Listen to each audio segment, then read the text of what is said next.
Howdy, howdy, howdy. How's it going today? I'm pretty good, thanks. We're going to talk about affordability options and buying real estate. This conversation affects home buyers, purchasers of commercial real estate, industrial real estate. If you are a buyer of real estate, this conversation can affect you. So here, let's dive into it. Affordable options. Uh, Specifically meaning if you have to go get a loan to purchase the real estate. One option you have, wait for the rates to come down. In a high interest rate market, that's an easy objection or an easy thing to tell yourself and kind of sell yourself on. Here's the catch. If interest rates go down, the buyer pool goes up, rising prices may offset the savings you think you're going to realize, right? So the risk here is if rates go down, there's more buyer pressure or more competition to purchase said real estate. The savings you think you're going to realize may not exist. Number two, get the seller to lower the price. Yep, I would agree with this if it's a buyer's market.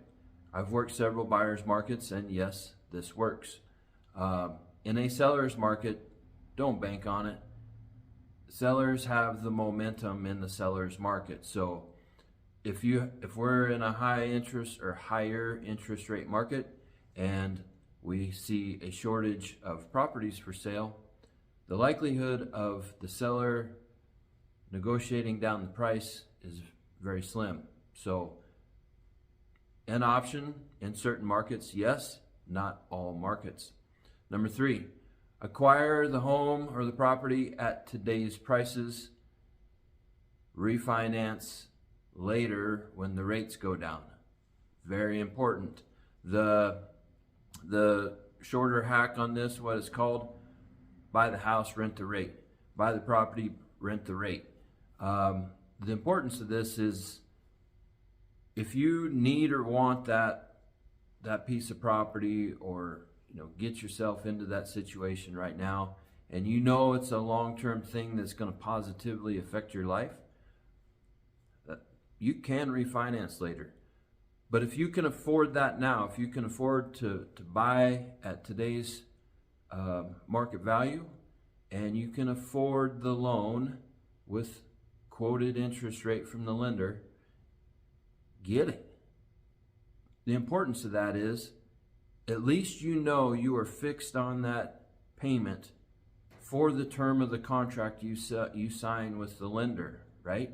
So if you're buying a home, for example, you can get a 30-year loan. That is a fixed rate. It's a fixed payment. Your principal and interest portion is fixed. Taxes and insurance is different. The principal and interest part of that payment is fixed for 30 years or the lifespan of the loan. You may pay it off sooner than 30 years. You can't say that for being a tenant.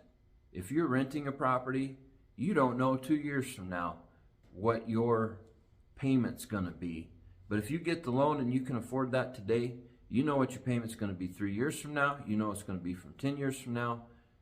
Unless, of course, you refinance and get a better interest rate and re-amortize and all the things that go into refinancing, all of which your payment will be less, which all of a sudden you probably can still afford the same thing or more. Now all of a sudden you're in a much greater position, and it's all because you chose to make an effort today to move forward, or you had the courage to take the first step today and make a predictable future for you down the road. The last option, number four, look beyond the banks. Not a lot of professionals are talking about this. They never do. You may be eligible or may have financial vehicles that you're not thinking about. Get creative, get outside the box. Come talk to me. Come talk to us. There are things that are outside of the social norms, right? That are financial vehicles for you. So let's talk about it. Let's open up your mind a little bit and quit being so closed in on, oh, I can't get the loan today, so I guess I'm out. I think there's more to explore in some cases than most people meet the eye. So, yeah, that'd be the last option that I give you is look beyond the banks. Start thinking and investing in yourself and looking at other financial vehicles that might be available to you. Hope this, for you buyers, for you real estate buyers, this was helpful. I'm Jason Walker. Love to hear from you if you're interested in buying or selling real estate. And if you got questions, leave them in the comments. And hope you're subscribed to the channel so you keep getting more educational pieces like this. Talk to you later.